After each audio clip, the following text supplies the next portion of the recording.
अगर हमारा शरीर स्वस्थ है, निरोगी है, तो हम हमेशा खुश रहते हैं। हम हमेशा पूरी एनर्जी के साथ अपने काम करते हैं, पूरी एनर्जी के साथ, पूरी लगन के साथ काम करते हैं और तरक्की पाते रहते हैं। लेकिन अगर स्वस्थ शरीर ही नहीं होगा तो क्या होगा? हम लटके उदास रहेंगे।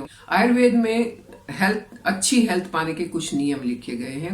उन नियमों के बारे में बात करेंगे कि किस तरीके से वो 10 नियम अपना के आप अपने आप को निरोगी रख सकते हैं, स्वस्थ रख सकते हैं, हमेशा एनर्जेटिक रख सकते हैं। आपकी एनर्जी में कोई कमी नहीं आएगी और आप खुश रहेंगे। Hello friends, welcome to our channel let's nurture our minds. नियम बताने से पहले अगर आपको मेरा वीडियो पसंद आता है तो इसे लाइक करें, चैनल पर नए हैं तो इसे सब्सक्राइब करें और बेल आइकन जरूर दबाएं। फ्रेंड्स, एक मेरे ग्रैंड चिल्ड्रन ने भी अपना चैनल स्टार्ट किया हुआ है, वी द डेमिगॉड्स मोटिवेशनल, और उनको मोटिवेट करने के लिए प्लीज़ आप उनके चैनल को भी सब्सक्राइब करें। उसका लिंक डिस्क्रिप्शन बॉक्स में आपको मिल जाएगा। प्लीज़ उसे सब्सक्राइब करें ताकि बच्चों को और हौसला मिले और उस चैनल को वो चलाते रहें। तो चलिए बात करते हैं कौन से 10 नियम हैं जिनको अपनाकर हम अपने स्वास्थ्य को सही रख सकते हैं। सबसे पहला नियम, और आयुर्वेद का सबसे इम्पॉर्टेंट नियम, कि कभी भी सूरज उगने के बाद मत सो और कभी भी सूरज छिपने के बाद मत खाओ। ये 2 नियम हैं जो हमारे पूर्वज अपनाते थे। जल्दी उठते थे और रात को जल्दी डिनर करके टाइम से सोते थे। उस टाइम के लिए ये कहते हैं कि तब तो उनके पास ये लाइट नहीं थी, इसलिए जब तक सूरज होता था वो अपना खाना खा लेते थे और फिर सो जाते थे। लेकिन आयुर्वेद में इस नियम का बहुत महत्व है। अब जल्दी क्यों उठना चाहिए? जल्दी इसलिए उठना चाहिए कि सुबह जिसको अमृत वेला कहते हैं, उस टाइम पर कॉस्मिक एनर्जी हमारे चारों तरफ बहुत ज्यादा होती है और उस टाइम पर हमारा क्राउन चक्र जो है वो वाइड ओपन होता है। तो जितनी भी वो कॉस्मिक एनर्जी है और हमारा क्राउन चक्र वाइड ओपन है तो वो गेटवे ऑफ एनर्जी है। हमारे अंदर उतनी ज्यादा एनर्जी जाएगी। सुबह उठ के अगर हम योगा करते हैं, थोड़ी बहुत एक्सरसाइज करते हैं और अपने आप को फ्रेशन अप करते हैं तो हमारी एनर्जी जो है वो बढ़ती है, बहुत ज़्यादा बढ़ती है, क्योंकि वो टाइम ही ऐसा है जिसमें कॉस्मिक एनर्जी ज़्यादा है जो हमारे अंदर जाएगी और हम एनर्जेटिक होंगे। जितने ज़्यादा एनर्जेटिक होंगे उतनी एनर्जी से हम अपने काम करेंगे, उतना ही हमारा स्वास्थ्य भी सही रहेगा। इसके साथ साथ कभी भी सूरज छिपने के बाद डिनर नहीं करना चाहिए।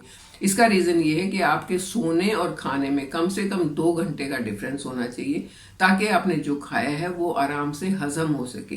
खाने के बाद हल्की सी आपको टहलना चाहिए, वॉक करनी चाहिए हल्की सी, और उसके 2 घंटे के बाद सोना चाहिए। तो अगर आप बहुत लेट खाएंगे और खाते ही सो जाएंगे तो उसमें आपके जो डाइजेस्टिव सिस्टम है उसमें प्रॉब्लम होगी। आपकी पूरी एनर्जी, आपके स्टमक की पूरी एनर्जी उस खाने को डाइजेस्ट करने में लग जाएगी और आपके जो सेल्स का वेयर एंड टियर हुआ था दिन भर में, उसके रिपेयर में प्रॉब्लम आएगी। और जब उसका रिपेयर सही से नहीं होगा तो आपकी हेल्थ कैसे अच्छी होगी? इसके बाद जो और 5 नियम है वो सब खाने से रिलेटेड हैं कि आपको क्या खाना है, कैसे खाना है, उससे रिलेटेड है, और किस खाने से आपको ज्यादा, कैसे खाने से आपको ज्यादा एनर्जी मिलेगी उससे रिलेटेड है। नंबर 2 पर आता है घर का बना खाना खाएं। घर का बना खाना इसलिए खाना चाहिए कि आप जब खुद बना रहे हैं उसको, तो पहली बात तो उसको आप गरम गरम ताज़ा खा सकते हैं। बासी खाना खाने से, आयुर्वेद में बासी खाना खाना मना किया हुआ है। खाना बनने के विदिन 60 मिनट्स आप अगर उसको खा लेते हैं तो मैक्सिमम न्यूट्रिएंट्स आपको मिलते हैं। बासी खाना खाने से आपको वो न्यूट्रिएंट नहीं मिलेंगे। दूसरा, जब आप बना रहे हैं तो शुद्धता पूरी होगी। बाहर के बने खाने में शुद्धता की कोई गारंटी नहीं है। आप कितना भी महंगा रेस्टोरेंट से, होटल से मंगवा ले, आप नहीं जानते कि वो कैसे बना हुआ है, कैसे माहौल में बना हुआ है।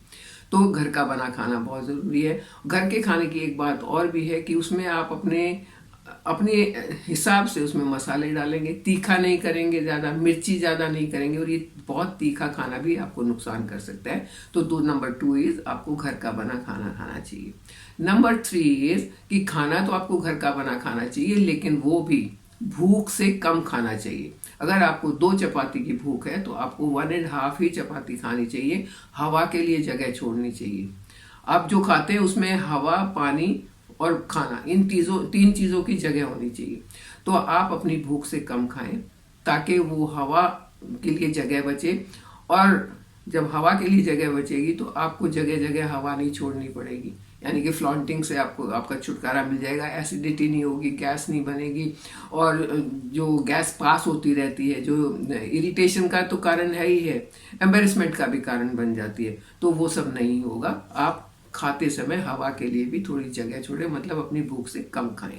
नंबर 4, कभी भी खाने के साथ पानी नहीं पिए।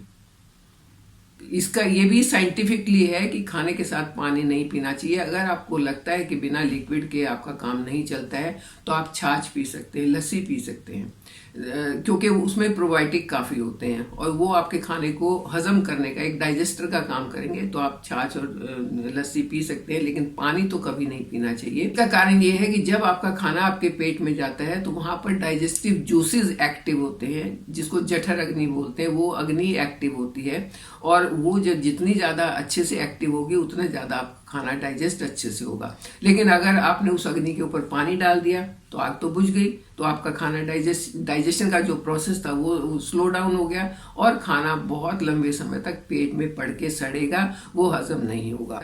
इसलिए आपको खाने के बीच में पानी नहीं पीना चाहिए। आप खाना शुरू करने से आधा घंटा पहले पानी पी सकते हैं या खाना खाने के आधा घंटा बाद पानी पी सकते हैं। और अगर आप पानी ल्यूकवार्म पीते हैं या गर्म पीते हैं तो वो और भी ज्यादा फायदा करेगा। नंबर 5, हम टोटल हाइजीन की बात कर रहे हैं। आयुर्वेद के हिसाब से टोटल हाइजीन आपको कैसे मिलेगी? तो टोटल हाइजीन में क्या क्या आता है कि आपका स्वास्थ्य तो सही रहे ही, आपकी आंखें तेज हों, आंखों की रोशनी तेज हो, आपके दांत ठीक रहे, आपकी स्किन ठीक रहे, आपके बाल ठीक रहे, और जो आपका शरीर है, जो आपका बॉडी है, उसके अंदर एक ओज, एक ऊर्जा नजर आए, एक तेज उसके ऊपर नजर आए।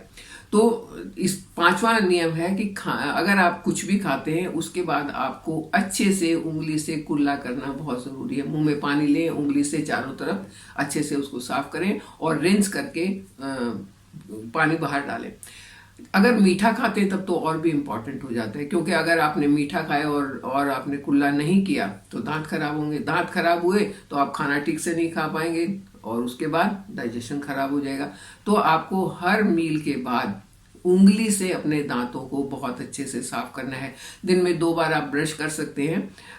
मैं तो ये कहूंगी कि ब्रश आपको सिर्फ एक ही बार सुबह करनी चाहिए। उसके बाद दूसरी बार अगर आप करना चाहते हैं तो आप कोई मंजन ले लें या तो सरसों का तेल और नमक लेके, हमारे जो पूर्वज करते थे, उंगली दोनों चीजें मिलाई और उससे गम्स की मसाज करें।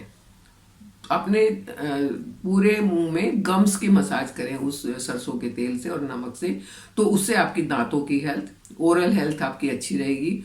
And oral health is the gateway for total health.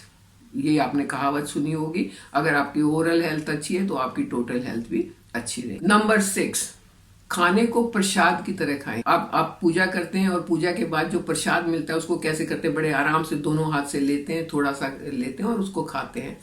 ये जो एक प्रसाद की तरह, मतलब उस टाइम आप ना तो किसी से बात कर रहे हैं, ना आपके दिमाग में कोई ऐसी उल्टी सीधी बात है, आपका माइंड भी शांत है। उस तरीके से अगर आप अपने खाने को खाएंगे तो खाने के न्यूट्रिएंट्स ज्यादा आसानी से आपकी बॉडी हजम कर पाएगी। खाना जो भी है वो आपको ज्यादा से ज्यादा सेहत में फायदा करेगा। उसके बाद नंबर 7 पर आता है कपड़े कैसे पहने। कोशिश करें कि कॉटन पहने और जो भी कपड़ा आप पहने वो तो हल्का सा लूज पहने। बहुत टाइट फिटिंग आजकल होता है ना, 0 साइज दिखाने के लिए बहुत कस के कपड़े पहन लिए, वो आपको नुकसान पहुंचा सकते हैं। क्योंकि आप सिर्फ नाक से सांस नहीं ले रहे हैं, आपकी पूरी बॉडी में पोर्स हैं, वो भी सांस ले रहे हैं। और जब आप उनको अगर ज्यादा टाइट कपड़ों में बांध देंगे तो वो सांस नहीं ले पाएंगे, और सांस नहीं ले पाएंगे तो जो आपका ऑक्सीजन फ्लो है वो डिस्टर्ब होगा। इसलिए आपको अपने कपड़े थोड़ा लूज रखने चाहिए और कॉटन के पहने तो ज्यादा फायदा होगा। हमने अपने दांत भी ठीक कर लिए, पूरी स्किन भी ठीक कर लिए, कपड़े भी अच्छे पहन लिए। अब बारी आती है आंखों की। आंखों का खास ख्याल रखना बहुत जरूरी है आंखों के लिए, क्योंकि आजकल स्क्रीन टाइम बहुत हो गया है।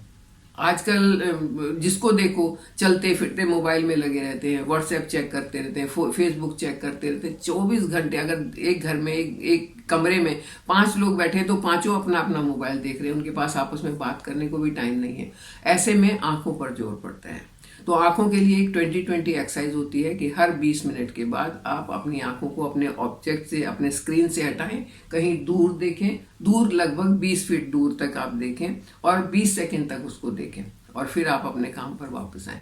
उसके साथ आंखों की कुछ एक्सरसाइज करें। जैसे ये एक एक्सरसाइज है, आप अपने थंब को देख रहे हैं, टकटकी लगा के इसी को देखिए जितना दूर तक ये जा सकता है, फिर उसको नज़दीक लेके आए, फिर साइड में देखे, गर्दन नहीं घुमानी, आंखों की पुतली घुमानी है, फिर साइड में देखे, फिर सामने लेके आए और फिर साइड में देखे। ये ऐसी ऐसी एक्सरसाइज है जो करने में ज़्यादा मुश्किल नहीं है, लेकिन आंखों के लिए बहुत अच्छी है। और उसके साथ साथ आंखों की हाइजीन, यानी कि आंखों का अंदर तक अच्छे से धोना।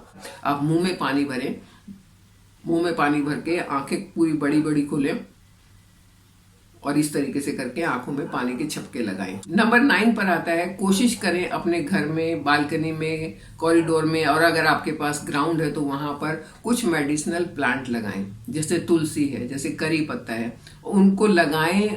दो उससे काम होंगे, एक तो ग्रीनरी रहेगी आपके आसपास, ऑक्सीजन अच्छी मिलेगी, और जब आपके पास मेडिसिनल प्लांट है उनके लीव्स को अगर आप खाते हैं तो आपकी हेल्थ अच्छी रहेगी। Number 10 and the last point is कि जो भी आप कर रहे हैं उसमें आप एक डिसिप्लिन फॉलो करें और अपने आप को पॉजिटिव रखना है। जितना आप पॉजिटिव रहेंगे, जितना आपका सब कॉन्शियस माइंड में पॉजिटिव थॉट्स रहेंगी, उतना ज़्यादा आप हेल्दी रहेंगे।